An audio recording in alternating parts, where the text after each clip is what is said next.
আমার নবী যদি পেটে 2টা পাথর বাঁধতে পারে, আমার পেট তার চাইতে বেশি দামি না?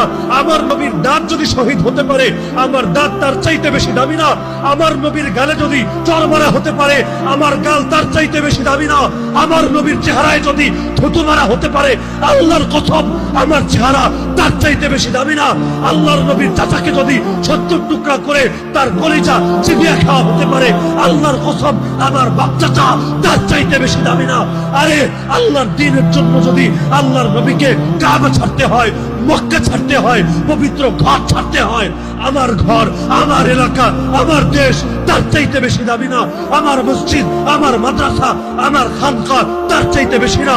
আরে প্রয়োজনে দুনিয়ার সব ছাড়বো, প্রয়োজনে নিজে শহীদ হব, প্রয়োজনে আমার স্ত্রী বিধবা হবে, আমার সন্তান এতিম হবে, আমার বাপের কোল খালি হবে, আমার মায়ের চোখ থেকে অশ্রু ঝরবে, কিন্তু আল্লাহকে সাক্ষী রেখে আজকে বলে যাবেন, হে আল্লাহ